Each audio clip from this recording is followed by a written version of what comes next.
ज्ञान वो इन्वेस्टमेंट है जिसका डिविडेंड यानी मुनाफा जीवन के अंत तक मिलता रहता है। मैं ऐसा मानता हूं कि एक सामान्य जिंदगी जीने के लिए इंसान को रोटी कपड़ा और मकान के अलावा अगर किसी चीज की सबसे ज्यादा जरूरत होती है तो वो है शिक्षा, एजुकेशन। आपके पास यदि धन है तो आप उसे गोल्ड में कन्वर्ट कर सकते हैं। धन हो या सोना, दोनों के कम होने का या खो जाने का डर हो सकता है, पर यही धन को अगर हम नॉलेज में कन्वर्ट करते हैं तो वो कभी कम नहीं होगा और ना ही उसकी चोरी हो सकती है। देखिए, जीवन में मुझे बहुत सी बातों ने प्रभावित किया है। मेरे ये अनुभव सुनने में शायद साधारण लगे, पर इनमें छिपा सार असाधारण है, अनमोल है। यदि मैं आपसे पूछूं कि सबसे शक्तिशाली व्यक्ति कौन है, सबसे शक्तिशाली व्यक्ति कौन है, तो कोई कहेगा कि जिसके पास पावर है, वेपन्स हैं, शस्त्र है, धन है, किसी देश का राजा या किसी सल्तनत का वारिस है। मेरा ऐसा मानना है कि वेपन्स, मनी किसी को पावरफुल नहीं बनाते, या अगर बनाते भी हैं तो कुछ समय के लिए ही बना पाते। दौलत आज होगी, कल नहीं। शस्त्र का ज्ञान तभी तक काम आएगा जब तक वो शस्त्र चल सकता है। Once it is used it becomes absolute.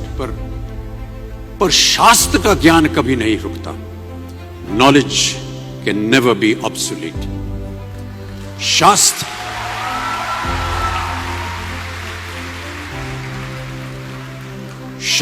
ज्ञान शस्त्र ज्ञान से ज्यादा असरदार, प्रभावशाली और शक्तिशाली होता है।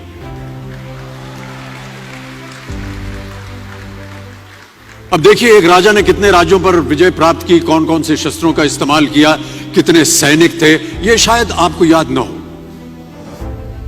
पर जीरो की खोज किसने की, बल्ब का आविष्कार किसने किया, राष्ट्रगान किसने लिखा, ओथेलो मैकबेथ की रचना किसने की, ये आपको जरूर याद रहेगा।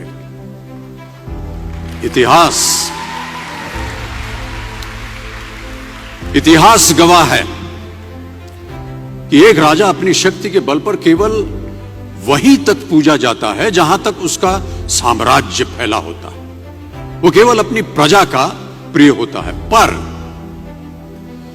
अपने ज्ञान की कीर्ति फैलाने वाले Albert Einstein, William Shakespeare, Rabindranath Tagore सिर्फ अपनी जन्मभूमि में ही नहीं बल्कि पूरे विश्व में पूजे जाते हैं। संपूर्ण मानव जाति के लिए वो प्रेरणा स्रोत बनते हैं। ज्ञान का धनी व्यक्ति हमेशा ही सम्मान और आदर योग्य होता है, क्योंकि ज्ञान वो कवच है, वो शील्ड है जो आपके जीवन में आने वाली कठिनाइयों से आपकी रक्षा करेगा। फिर किसी भी शस्त्र की आपको आवश्यकता नहीं होगी। दो चीजें इंसान यदि अपने जीवन में एक बार सीख लेता है तो वो उसे कभी भूलता नहीं।